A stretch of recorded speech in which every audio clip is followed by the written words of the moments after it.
গরমে একেবারে জীবনটা শেষ, গরমে জীবনটা অতিষ্ঠ হয়ে গেল, এমন গরম আল্লাহ মনে হয় বসি বসি কান্দং। তা আসসালামু আলাইকুম, কেমন আছেন মোর ভাই ও বোনেরা? মই তোমাগুলোর রংপুরিয়া বা গরমের দিনও তার এখান গরম গরম ব্লক নিয়ে তোমাগুলোর মাঝে হাজির হনু। আর কন্যা এলে যন্ত্রণা জ্বালা আল্লাহ, রাইতো তো নিন হয় না আল্লাহর রস্তে। আর এই যে সকালে উঠি আন্দা বাড়া জ্বালা, এই যে আন্দি বাড়ি ধরি দেখুন কড়াইয়ের ডানটি এখন ভাঙা, এই কড়াইয়ের ডানটি কিন্তু আগতে ভাঙছে, তোমার তো জানে নেই। এই কড়াইয়ের ডানটি কেনার নাগা হয়েছে না, মনে করেন বাইরে যাওয়া হয়েছে না, কড়াইও কেনা হয়েছে না, কড়াইয়ের এই যে ডানটি কেন নাগা হয় না, আর এই যন্ত্রণা করিয়ে আনদিন নাগে। তা এই গরমও তো খাওয়া দাওয়া কেমন করি খান কন তো? এই খাওয়া দাওয়া তো খাবারে নাগবে পেটটার জন্য এত কিছু, আর খাবার গেলে তো করবেরে নাগবে, আর করি গেলে এমন গরম লাগে, গরমে একেবারে জীবনটা অতিষ্ঠ হয়ে গেল। তা মই চুলের লাউ শাক বসে দিচ্ছি, কালকে মোর বাপ রাইজত লাউ শাক আনছে, কয়েছে লাউ শাক রান্না করো, ডাল রান্না করো, আর মাছ রান্না করো। মনে করেন একটার কথা কিসে কি কইবে, তাকে তিনটের কথা কয়। তা যাই হোক, রান্না বান্না তো করবে নেবে, খাওয়ার জন্য করবে নেবে, কষ্ট করে নেবে।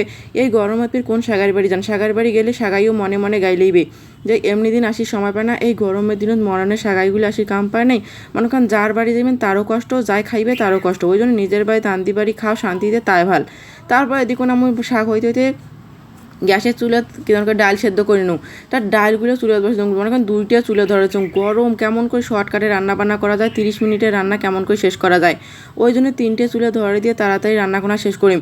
মনে করেন রাইতর যদি কারেন্ট যায়, বুঝছেন 1 ঘন্টা কারেন্ট থাকে না, 1 ঘন্টা একে ঘড়ি দেখি কারেন্ট যায় আবার আইসে, মনে করেন 1 ঘন্টা পর পর। এমন রাইতো তো আল্লাহর রাস্তায় নিন টিন কিছু হয় না, সকালে উঠি ফির এই যে খাওয়ার জ্বালা। তা যাই হোক, মনে করেন তারপরে সব কিছু হয় এদিকে না রান্না বান্না বসে দিন, মাছটা আনদি নিয়ে তারপরে মই গোসল টোসল করে খাইয়া তোমাগুলো দেখাম। আজকে দেরি হয়ে গেল আন্দা বাড়াটা। তা এদিকে আমি দেখো মাছের মাথাটা টট্টর করে মোর ভিতরে দেখি নেছে, তা আমি এত চেষ্টা করে নিয়েছি উল্টে দিবার, উল্টা যাচ্ছে না, ওই মোড়ের দিকে তাকের নেছে। তা যাই হোক, অবশেষে মানে না উল্টে দিয়ে অমনে আন্দিনি মাছটা। আর শোনো এমন গরম উঠছে জানেন, এই গরমত মনে হয় বসি বসি গলা ছাড়ি দিয়ে একেবারে জোরে জোরে কান্দং। আর এই গরমত মনে করেন এত যে গরম, মুখ বাতাস করে মনে হয় না, হাকের মনে হয় না, পাকাও হাকের না মনে হয়। তা কি আর করিম, তারপরে গরমত ছটপট করে থাকুন রাইততে অন্তরে নিনজাং।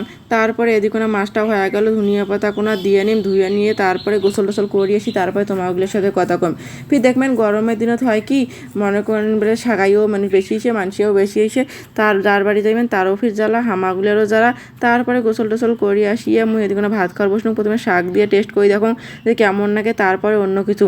আর একটা কথা কম, আগত মানুষকে মুই গাইলে আসনুম যে ভিডিও খালি ভিডিও ভিডিও, আর এলা এমন ব্লগারত নাম দিচ্ছুং আল্লাহর রাস্তায়, মনে খাওয়ার আগত ব্লগ করার আগে সবটাই ব্লগ করার আগে এলাফের মুখে ধরি সবাই গাইলে। তা যাই হোক, গাইল টাইল খেয়া দেওয়া হইলেও ব্লগ করা বাদ দেওয়া যাইবে না, ওই জন্য খাবার নেকছুং আর ব্লগ করে নেকছুং। তোমাগুলো কি সবাই খাইছেন? আর মুখ যদি গাইলি থাকেন তা গাইলেন, মনে মনে বেশি করে গাইলেন। তা যে তোমাগুলো সারি খাবার নেকছুং, তোমাগুলো খাইছেন কিনা না কমেন্ট করে জানান। তা আজকে এই পর্যন্ত, আবার আরেকখান ব্লগ নিয়ে আসিম গরম গরম। আজকে আল্লাহ হাফেজ।